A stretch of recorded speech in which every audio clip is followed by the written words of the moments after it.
Peace, people. I'm here, Amsterdam, straight out of Genadendal. Yeah, beautiful day in Genadendal. The sun is shining once again. Right? And yeah, rustig, you know. Yeah, I hope everybody's having a good day.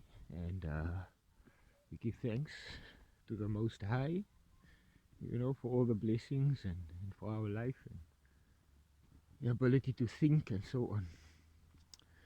And so last time I spoke to you guys about, or in one of my previous videos, I spoke to you guys about the 5 pillars of Islam, or practicing peace. And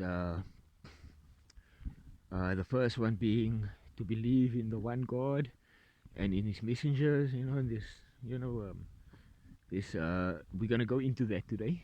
And then there's Salah, fasting, Zakah, and Hajj. And so today we're going to go a bit more into that first pillar, you know, the pillar of belief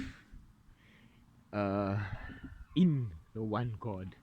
And so in that pillar, or in that principle of peace, of practicing peace, there are 6 points. There are another 6 principles. And those 6 principles are, the first one is to believe in Allah, to believe in the God, the Most High, to be, you know, with all the attributes that Allah has revealed to us. And then, like we can hear from Ashhadu Allah ilaha illallah, I declare, I bear witness that there is no deity or God. In English, you know, people who write it with a small g, or, you know, large G and so on. They don't have the small and the large capital and so on in Arabic. They don't have this this capital and so in Arabic. So in Arabic, what they have is they have a definite. And in the declaration of faith, we say there is no God except for the God, the main the main God, you know. That's the only actual God. The others are not actually gods. They're not worthy of recognition, worthy of worship, worthy of anything, you know. And I explained what the word God means, where it comes from, also one of my previous videos. So that is the first belief that we have to have, of the 6 points of iman, of trust. It comes from amana, trust, or faith. That is the first one. Believe in God and all the attributes revealed to us, you know. And then the second one is to believe in the malaika, or the angels. So yeah, those, you know, we've heard of some of them, Gabriel or Jibril being the main one. This is the bearer, or not the main one, but the bearer of messages to the prophets and so on. So we have Jibril or Gabriel as an example, and we have many other angels, many others.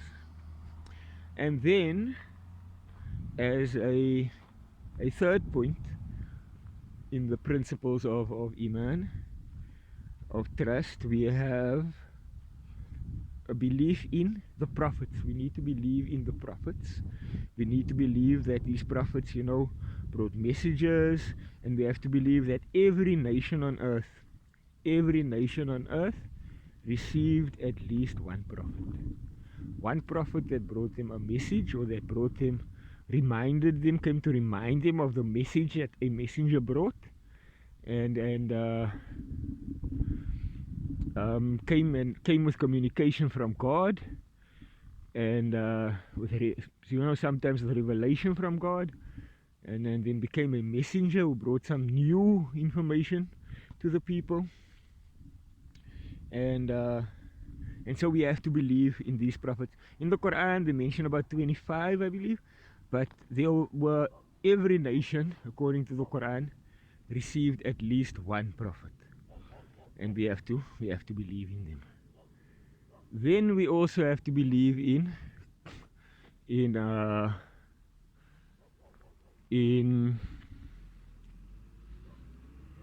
the books, that from these prophets were messengers and they brought books, and we believe, or in this revelation, in this revelation, in these books, we have to believe that revelation was brought, and that it was recorded somehow.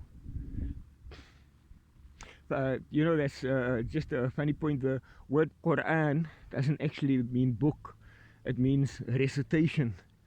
You know, so the Quran, according to its name, is actually a recitation and not actually technically a book. But in any case, so we have to believe in the books. The Mus'haf is a book, by the way. It means a manuscript or something to that effect. Then we have to believe the fifth one. We have to believe that all our actions and intentions in particular will be judged, because every action is for its intention. Every action has an intention, and so we will be judged accordingly. You know, it might seem as though we are doing good, but depending on the intention, depending on what we were trying to do, we haven't done. You know, we didn't actually do good. We actually maybe caused harm, because of our intention, because of how we went about it. And so we will be judged for that. And then sometimes, like I said, we convince ourselves, you know, that it's a good thing that we're doing, but then it's actually not. And so sometimes we don't even know, we don't even realize that we are actually doing bad. And yeah, we incriminate ourselves basically. Then the last, but this one I actually want to discuss a bit more. I want to go into it a bit more. That is Qadr and Qadar, or where some say predestination, preordination. You know, that life has been preordained by the Most High, by the God, the Most High, and that the conditions as they come down has been pre-planned and pre-written by the Most High, by the God, and that it is only the God that knows these, you know, this predestination and this recording. The angels don't know it. We don't know it. You know, not all of it. Like the angels don't know all of it. They know some. They know more than us, obviously, of course, because they get the information first, and then we get the information. And so the closer we come, you know, to Allah or to the God, in proximity, the more will be revealed to us, you know, usually, pertaining this preordination or pre-ordainment. And the further we move away from God, the more random things will seem, and yeah, it just won't make sense basically. So but then within this preordainment, you know, there is this factor of free will as well. And so although things are preordained, although things have been put out in a certain way, we also have free will. So now, what, you know, where does this free will come in? You know, if everything's ordained, then how, like, if Allah is in control, then how do I also have control, basically? Because that's free will. You know, if Allah is in control, how is it not just Allah controlling me? And so, like I mentioned before, we have things like intention. We have, and from our perspective, we cannot see preordainment. And so for us, it makes sense that, you know, what I'm doing now is the cause of what will happen, generally. But then when we look at it sometimes, it is not because of what I did that the thing happened, because somebody else did the same as me, but it didn't happen for them.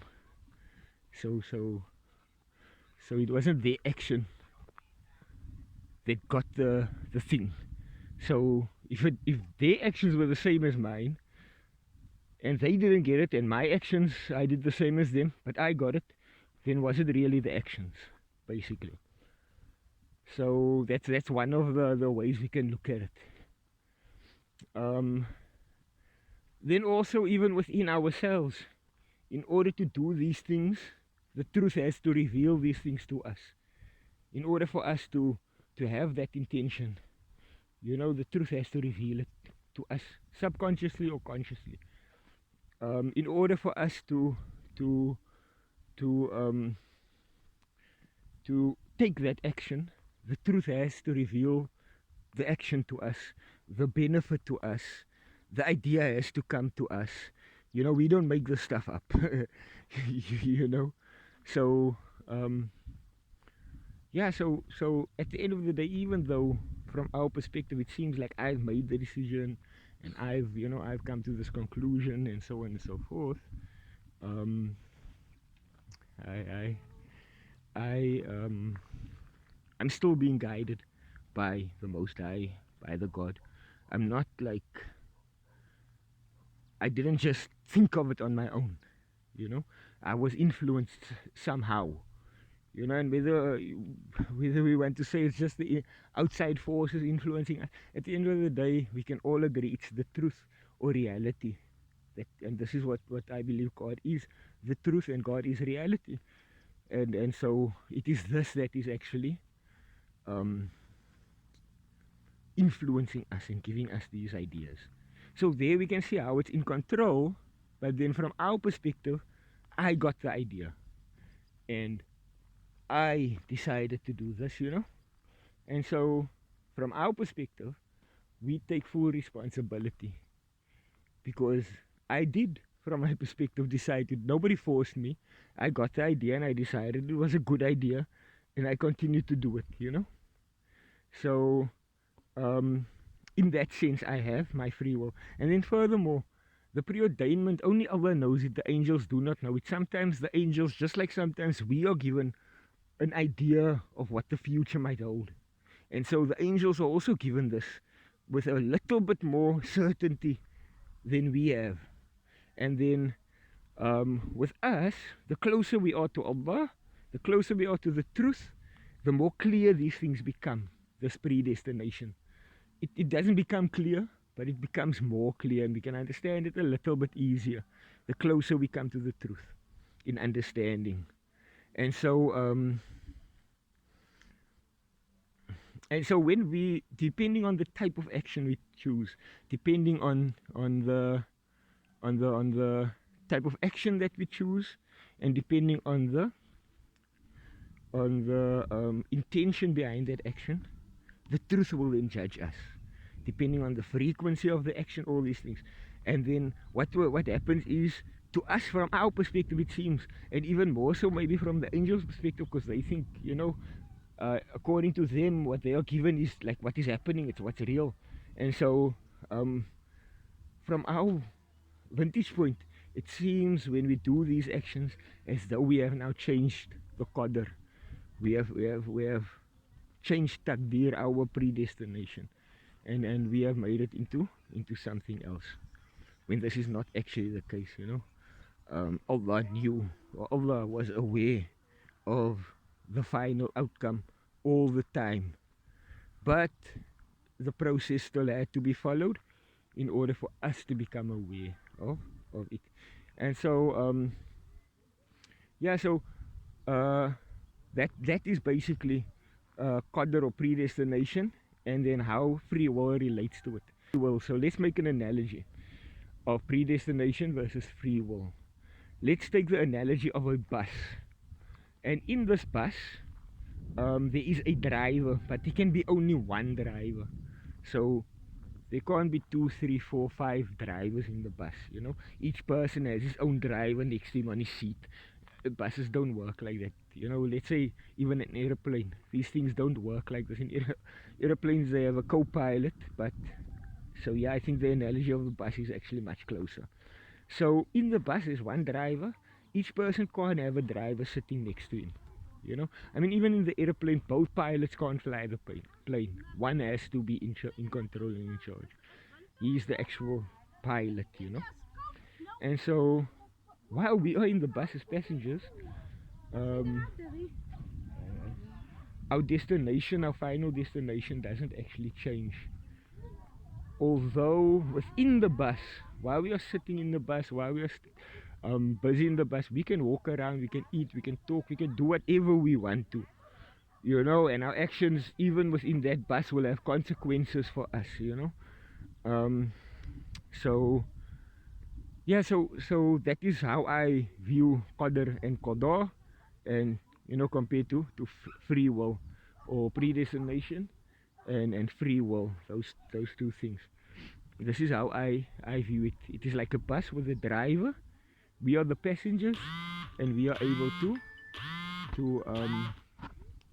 we are able to act, you know, however we want to. We have free will within the bus, but we are still traveling in the bus, and the driver is still taking us where we need to go. So yeah, I hope that gives a bit of insight into these 6 pillars of Iman, and you know, gives us a bit more understanding of especially qadr or predestination and free will. And you know, it is something that I also have been thinking a lot about. And yeah, I hope you guys, you know, it's given you a bit of insight into it. And if there are any questions, if you guys have any criticism, if you guys want me to look into something pertaining Islam, Aboriginality, uh, pertaining genadendal, um, uh, whatever, let me know in the comments. And yeah, I'll be sure to get back to you guys. Thanks for watching. Please hit the subscribe button and like and share. Peace, guys.